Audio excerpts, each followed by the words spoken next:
No!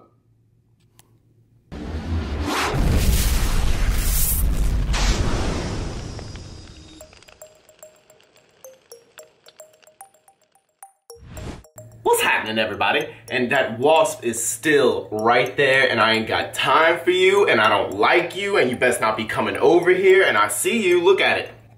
It's gonna kill me.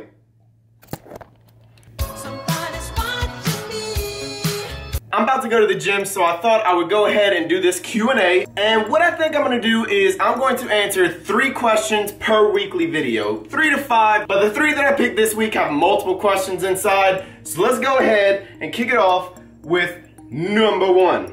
I started my weight loss journey back in February around 250 pounds. I'm currently 198 pounds, and that's from mostly eating at a caloric deficit. I'm ecstatic about the weight loss, but I would much rather get lean than just smaller. Do you think 52 pounds in 6 months is too much weight to lose in that time period? Absolutely not. If you're losing 1 to 2 pounds a week, you are right on track. That is fantastic progress. You should be super proud of that, so good job. Next question. What can I do going forward to get lean and put on muscle at the same time? Now, this is where I would say you really need to focus on one or the other. Okay, now you can put on muscle and strength while you are losing weight, and it happens more with people that are brand new to lifting or people that are extremely overweight. You can actually gain some good muscle and strength while losing the weight. However, the best way and the optimal way is to be in a caloric surplus while lifting weights heavy, intensely, high volume. I always tell anyone trying to lose weight, definitely try to keep some muscle, put on some strength, because it will help you so much in the long run. Because the more muscle mass you have, the more your body can burn, the more calories you can burn. This goes for men and women. So girls, make sure you are lifting as well. Do not be scared. You're gonna like the results. You're gonna be all up in the picture like, look at my booty though. Look at that booty though. Ooh. Alright, so this next question has 3 parts. Let's hit it up with number 1. On the odd day, can you sacrifice carbs to eat more fat as long as you hit protein and caloric nutrition? Now, so what he's trying to say is, let's say that your caloric deficit is 2,200 to lose weight, and you're getting near the end of the day, so you want to eat a peanut butter jelly sandwich instead of a whole bunch of oatmeal or something. So you would want to take away some carbs so that you have more room for the peanut butter. Technically, yes, you can. However, I would not make that a habit. If you have macros that you have given yourself to hit, I would always try to hit those macros that you gave yourself. And the main reason is just to stay consistent. It helps track everything. That wasp is gonna be the end of me. I'm telling you right now. And I'm just saying I am a little allergic to things that sting. That's why I ain't messing with it. And I'm just hoping that the poison that my apartment complex sprays is gonna get rid of it. But if it comes up from out that window, this video's done and I'm out. I hate wasps, I hate bees, I hate anything that can fly and sting me. I ain't got time for that. What I was saying with that question was, yes, technically you can, but just to keep consistency basis, I would not do it all the time. The second part of his question, at what amount of weight loss should you recalculate your caloric needs? When you hit a plateau or your weight loss stops is when you need to reevaluate your numbers. Maybe take away a few carbs, maybe take away a little bit of fat. Depends on what you want to do, but if you go a whole week and maybe your weight went even up a little bit, you don't have to just hurry up and change something right away. That could have just been, you know, weight loss is not linear, okay? Weight loss is going to do this all the time.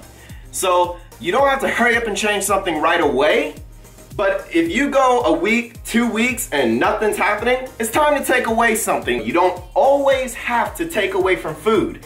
You can maybe add an extra day of cardio, add some extra cardio, so that you can still be eating the same amount and you don't have to be like miserable on like some terrible amount of carbs or something. But mainly, so whenever you hit that plateau, that's when it's time to reevaluate your caloric needs.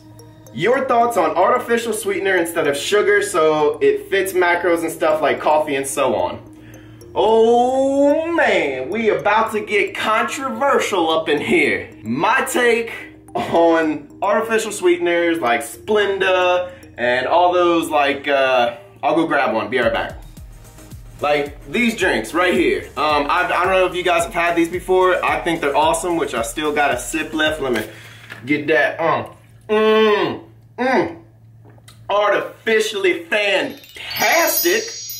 In all seriousness though, they don't bother me, okay? And this may sound a little bit harsh, but if you are more worried about artificial sweeteners or food colorings or anything like that, yet you still drink alcohol, your priorities are kind of out of whack, because alcohol is literally pure poison that you're putting into your body. Now, I'm not against drinking, I'm not a drinker, but if you drink weekly, but you have this big thing against Diet Coke, just saying. But if you got a big problem with it, and as anything, you gotta go and do your own research. And I have done my own research, and the amount of Diet Coke that you actually have to drink is more than anyone could actually drink in a day to get the terrible effects of aspartame or whatever people are freaking out about. So I don't have a problem with it. I drink those, I drink Diet Coke, I eat Splenda, so. And the last question, what was your biggest struggle? I'd like to change that question to what was to what still is my biggest struggle, and that would be binge eating. Let me tell you guys about the first day that I ever binge ate. And I might make this into a video just for the fun of it, so I'll just give you a quick rundown. But it was when I was living in Florida, and I just went and got some ice cream one day, and I had deprived myself for so long while losing weight that just this little bit of ice cream was like a time bomb, and I ate so much food that day. It was insane the amount of food that I ate, and I felt terrible. But ever since that day, and I remember every part of that day, the first time I ever binged, I remember everything on it, and ever since then, I haven't been able to completely stop binging. Now, I don't do it nearly as much as I used to, and I have learned many tricks and many ways to avoid it, and also what to do after it. I even made a video on that, what to do after you binge, how to handle it, and that's really a lot about losing weight, is how you handle the situation. So if you binge and you just get super depressed and super upset with yourself, and you just binge the next day and the next day, and you fall off for a week, and that week makes you fall off for a month, and then it's a snowball effect. So you gotta stop it as soon as it starts. So you binge, you mess up for a day, boom, done. Time to get back on it the next day. And it's honestly from what I did to myself, and that's why I made that video, starving yourself for weight loss. I never want anyone to have to deal with what I deal with. So if you're starving yourself right now to lose weight, you gotta stop, because the feeling and the binging, I put it all on what I did to myself. And I did it to myself, so I gotta deal with the consequences. And that's with anything in life. What you do, you gotta deal with what happens. So since I went a little bit crazy and my caloric deficit was insane during weight loss, now I have to deal with binging. Now, I don't want to say that I have a binging disorder, because it's not something that I do every single other day, all the time, and it's not something that is ruining my life. It's something I have to deal with. And I know there's a lot of people out there dealing with something much worse than I am. But I do keep it in mind that it's something that I need to be aware of. And if you are binging, don't just think that you're lost, that there's no way out, because there is, and we gotta fight it. and we can fight it.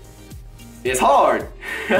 Let me tell you, whenever someone puts ice cream in front of me, oh man, I've actually had to stop buying several different types of foods just because I know that if I have them in my house, it's done. It's game over. I'm eating all of it. So that is definitely my biggest struggle. It was what was my biggest struggle. And if you guys go watch my weight loss journey, you would know in part 3, part 4, I talk about what happened with the binging and how I thought I was done.